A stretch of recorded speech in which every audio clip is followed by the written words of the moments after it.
Hello, Pokemon fans. My name is David from Team Dragon Rush. I'm here to bring you a Pokemon trading card game match here at the 2012 Autumn Battle Roads in Chicago, Illinois.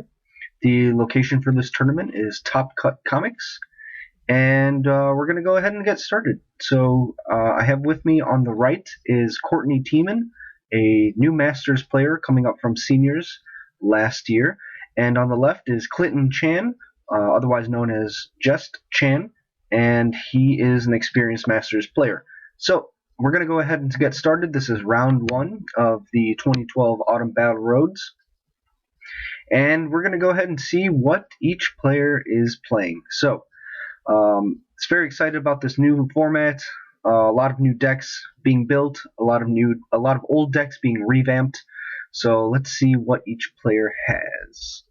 It looks like that Courtney is playing a Garchomp or Altaria deck, and she does mulligan, while Chan on the left is playing a Darkai Hydreigon deck. So these two decks, very new, very popular among players. The strategy for Garchomp Altaria is to attack with Garchomp, which is a stage 2, and Altaria is used as a support Pokemon on your bench. It has an ability called Fight Song, which allows you to do plus 20 for your active dragon Pokemon. And the strategy on the, and there Courtney mulligans again, strategy for Darkai Hydreigon is to have a wide variety of attackers, but to be able to move the energy freely using Hydreigon, a stage 2, and to then use Max Potion to get rid of all the damage. So a lot of hype about both of these decks. Garchomp Altaria, a very good engine to get out Pokemon fast via the stage 1, which is Gabite. He has a Dragon Call ability, which once per turn lets you get a Dragon Pokemon from your deck. It's very exciting to see a new type of Pokemon come in after, I think, about a decade where Dark and Metal was introduced. So it's very exciting there, and we'll see. Courtney finally did manage to get a Pokemon out. And here we go. She starts off with a Swablu, the basic form of Altaria. And Chan decides to go for a Darkrai with a Dino on the bench.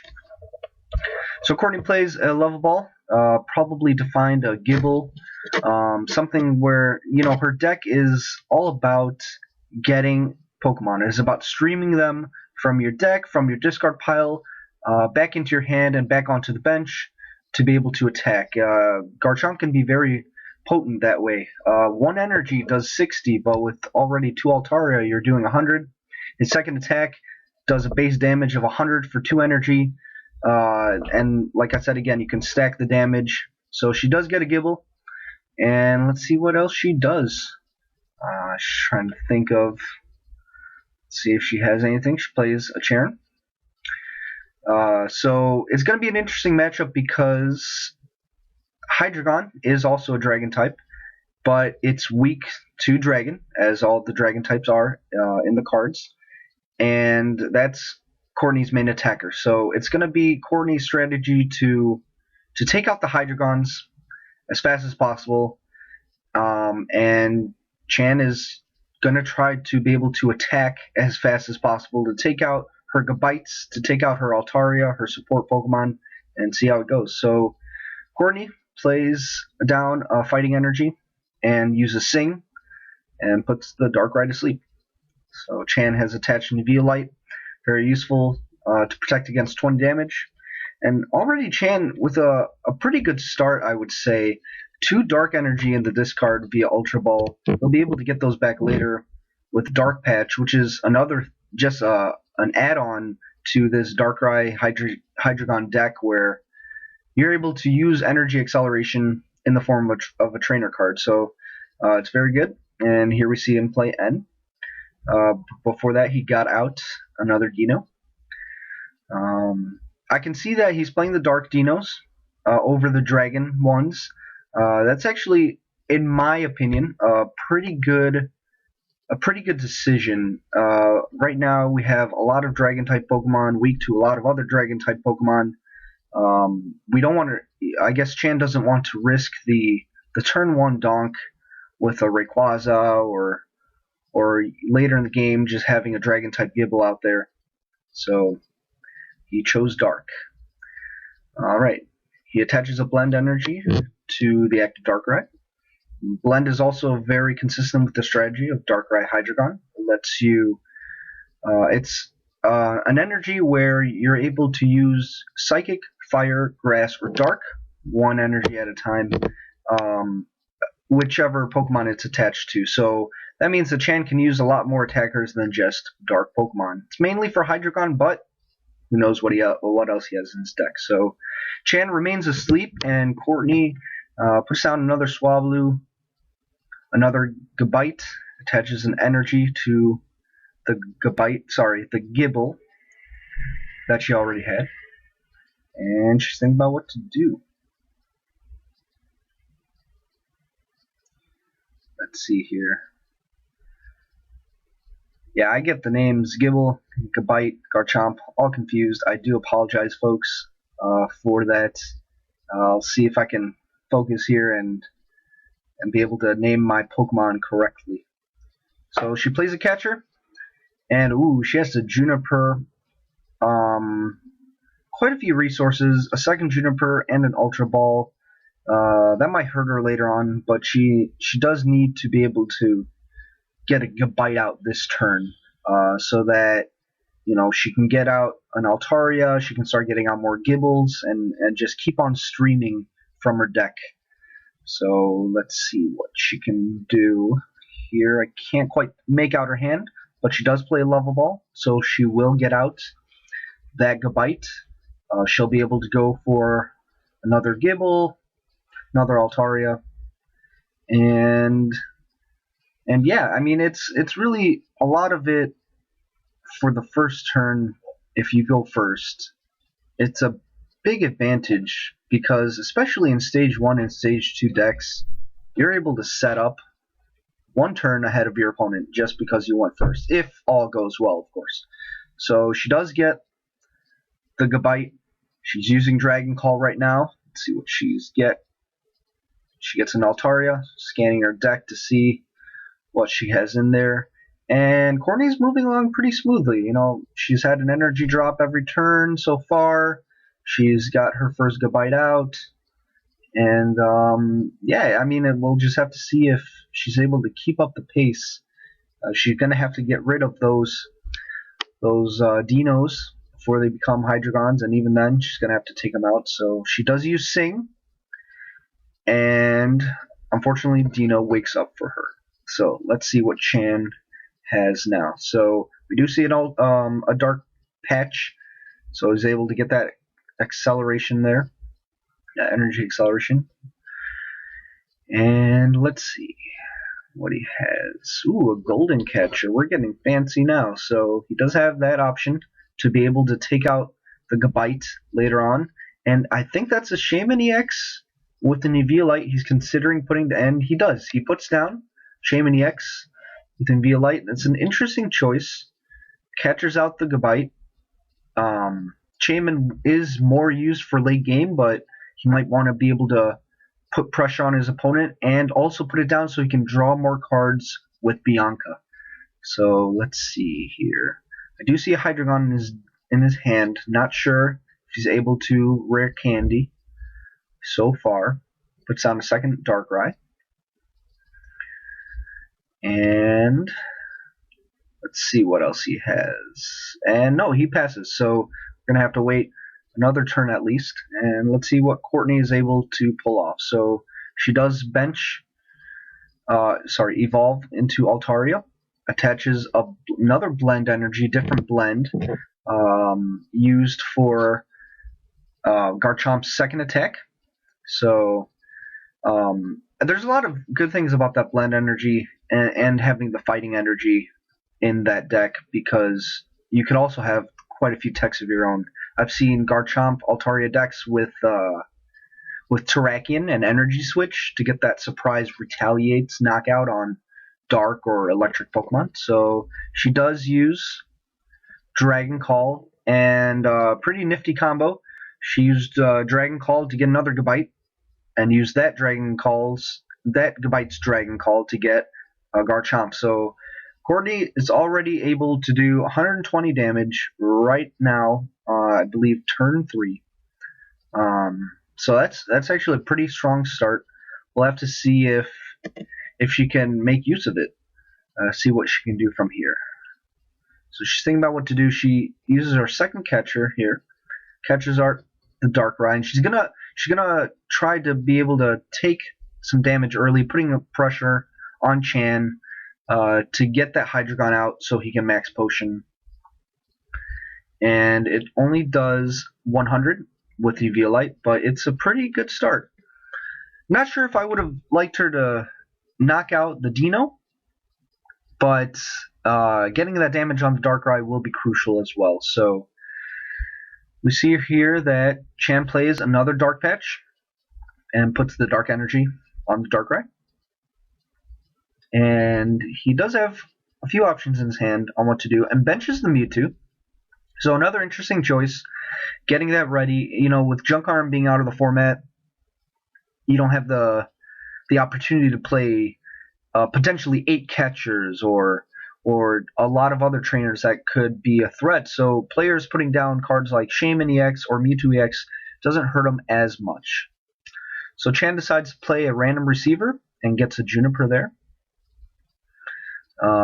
And let's see if he can get a Hydreigon this turn. He is thinking about retreating, I believe. He does have a few options on what to do, and he decides to Juniper, so he'll, I believe I saw an N in there. He really does want to have that Hydreigon right now to be able to move that energy away. Let's see if he gets anything. I see a lot of energy, and there we go, folks. We see a rare candy into a Hydreigon. So now Chan has to worry about getting those max potions to be able to heal off the damage. But right now, he can already do 90. We'll see if he'll retreat to his benched Darkrai, or if he'll risk attacking with Mewtwo. We'll see what happens. So he attaches for turn to the benched Darkrai. And let's see. He's thinking there he's going to retreat.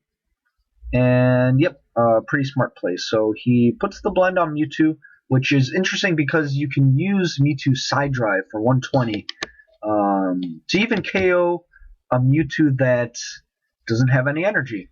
So it's a very, very good option in a Hydreigon Darkrai deck. So he does move the energy on to the new active Darkrai. And he's going to Night Spear, 90 on the active. And let's see where he chooses to put the 30. My guess would be, yep, okay. So he puts it on the Gabite. I would have said either Gabite or Swablu.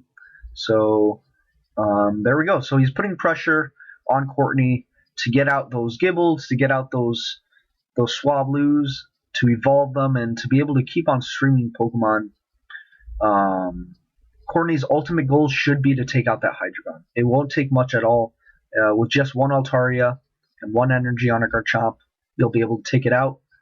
Garchomp's second attack does it all by itself. So she does attach, I believe, a fighting energy to the damaged Gabite and plays down Stunfisk. So that's a really interesting tech.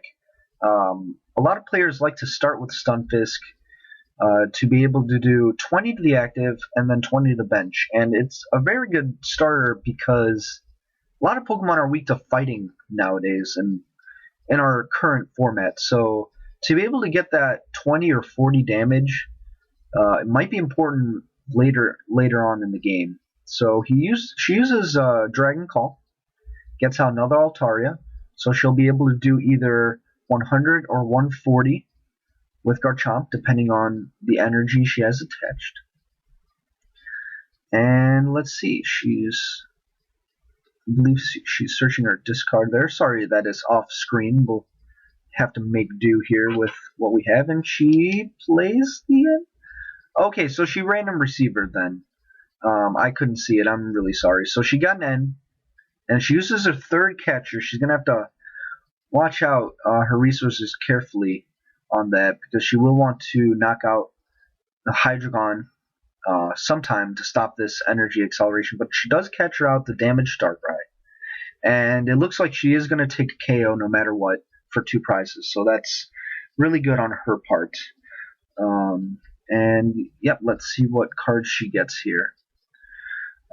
I think she wanted to bench the Stunfisk just to get it out of the way and not have it in her deck anymore.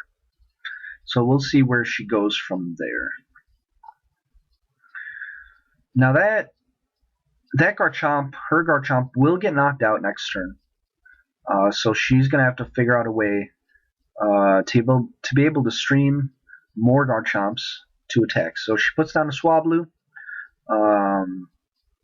and she's counting out the damage, it looks like, for the return knockout to see what Chan can do. And yep, she knocks it out. So Courtney takes 2 prizes, and Darkrai in the discard. Alright, so Chan is up. He evolves to Zweilous, the stage 1. And let's see, he has a few options in his hand as well. Puts down a Sableye, another Dark Patch. So his energy he doesn't have any Dark in the discard, so he can't use it yet. He'll use it sometime. But he puts Dark Energy on Sableye. And he's considering playing, yep, he plays a catcher to get out the Gabite. That's actually going to be very important because now Courtney won't be able to, at least for 1 turn, stream a Dragon Pokemon. So she won't be able to get out that Altaria that will evolve from that Swablu on the bench. So that's actually very important. He'll be able to Night Spear for the knockout and possibly do, I think he would want to do 30 more to the Garchomp on the bench. But he could go for a Swablu or one of the Altarias. So, yep, he Night Spears and does 30 more. So that Garchomp is 20 hit points away from being knocked out, and Chan takes a prize. So Courtney promotes her Garchomp. She might choose a strategy of just, let's just try to get as much damage as I can right now. I know that I'm going to need to recover from this, but I'm ahead by 1 prize, so let's see if I can do it. None of her Pokemon so far that I've seen allow Chan to take 2 prizes, so that's a very big advantage for her deck. She attaches a Water to Altaria, and plays an N. So I believe that Altaria already has an energy attached to it. So it's very interesting that in the worst case, she'll be attacking with Altaria, and Altaria's Fight Song will apply to Altaria. And it also helps, to put an active Pokemon out there once yours is knocked out and be able to retreat without wasting energy on a Gible or a Gabite or a Garchomp. So she ends, gets 4 cards. Let's see what she's thinking about doing here. She might just want to go for the maximum amount of damage. And she hits him for a 120. So, I'm sorry, not 120. She hits him for, I believe that is 160. So she uses Dragon Blade and hits him for, it looks like 160. Yeah, okay, 140. I was going to say she has 2 Altaria out, so the Dragon Blade that does 100 plus the 40 from the Altaria. So Chan plays another catcher. Now he's going to see if he can take out her support Pokemon. So he'll do a double knockout, an Altaria and a Garchomp, and that's actually going to be a big knockout for Chan. Courtney is now left with no evolutionary forms of Gible, 1 Altaria and 1 Swablu and 1 Stunfisk. So things are going downhill for her pretty fast. Chan hasn't even played a Max Potion, I believe, now, and he's also gotten out a second Hydreigon. So he seems pretty much set up. It's looking very scary for Courtney right now. I believe Chan has 3 prizes left. I can't see it on the screen. But she attaches a fighting, and that's actually, it might be pretty key to just hit the active for 20. I'm sorry, for 40. I believe 6, 120, 40 is 180. So I believe she'll knock it out. Not sure what they're discussing here. She wants to do 20 to someone on the bench. So she'll do it, yeah, she'll do it to Hydreigon. I believe she wanted to do it to Shaman, but the UV light prevents it. And that Darkrai goes down. So that's a pretty big thing, for Courtney. One of her biggest advantages right now will be that she's targeting Pokemon that give away 2 prizes. So that's going to be a pretty big deal. She has the prize lead, but she's going to have to build up fast. And it doesn't look like she did much her last turn, so we'll see what happens. So Chan promotes the Shaman. He's going to move energy on, and this is one of the drawbacks of being in the lead. With Shaman EX, you do 30 plus 30 for every prize your opponent has taken. He'll definitely be able to knock out that Stunfisk, and he goes down to 2 prizes as well, and it's looking pretty grim for Courtney. If she doesn't get out anything fast, that Shaman is just going to roll, and it's just going to, sit up there and say, hey, you know what? I'm just going to take all the prizes. I don't even need to call in my pal Darkrai. So Courtney benches a Gible, puts a blend on it. See if she can get something out next turn. I think right now it might be too late to go for Hydreigons. She's just going to have to go for those last 2 prizes by knocking out either the Shaman or the Mewtwo. So she unfortunately has to pass. And Chan puts a blend on the Sableye and plays Super Rod. So he'll get, let's see, 1, 2 Darkrai and a Dark Energy back in his deck. And it's, it's pretty important. A lot of people forget that Darkrai is also used for the free retreat for any Pokemon that have Dark Energy. So right now, a little bit scary on Chan's side. He can't free retreat any Pokemon. So he's going to have to Juniper there to try to get back that Darkrai. So let's see here if he actually gets it. So he does get the Darkrai and benches it. And he is thinking about retreating that Shaman. Options would be to attack with Darkrai. You could go for Mewtwo as well, but Darkrai would probably be the safer route. And yeah, he's just going to go for Darkrai. So either way, I mean, Shaman EX is useful against Terrakion. That might pop up, but he's just going to go for the Night Spear. So see if Courtney can pull anything off. She'll have this one last turn or so to do it. So Chan knocks out the Altaria and puts 30 on the Gible, and yeah, we're going to see if Courtney has any sort of response to this. Chan just needs one more prize to win the game. Let's see what Courtney can do. So I do see an Ultra Ball in her hand. If she has Terrakion and an Energy Switch, maybe she could pull it off. But she attached the Gible and played Cheren. So her options are less every time. Let's see if she can pull anything off. She's looking at her hand. She could always go for a Sand Attack and hope that, I mean, that's sort of a last resort. She has a catcher in her hand. I think one of her last catchers. Can't quite make out her hand so far. I think that might be a Garchomp. Does she have the rare candy? It's a Gabite. So she'll be able to Dragon Call, but it's not really what she's looking for right now. Not sure if she's going to be able to pull anything off. That Gabite is just going to be knocked out next turn for the game. So she's going for she catches up the Hydreigon with her last catcher. And does she have anything else? Let's see. She'll hit that Hydreigon, which already has 20 on it, and she'll hit it for a total of 100 damage. And yeah, that's pretty much over. So Chan will finish it off with a big attack from Hydreigon. Good game by both players there. And Chan is victorious. So that is the game. Ladies and gentlemen, thank you for watching Autumn Battle Roads at Top Cut Comics. This has been round 1. My name is David. And check out our channel for a lot more matches. We have matches without commentary, matches with commentary, and we'll keep putting them on as the season progresses. We get to see all these new crazy fun decks that keep on popping out. And yep, that has been all. Thank you, ladies and gentlemen, and have a great day.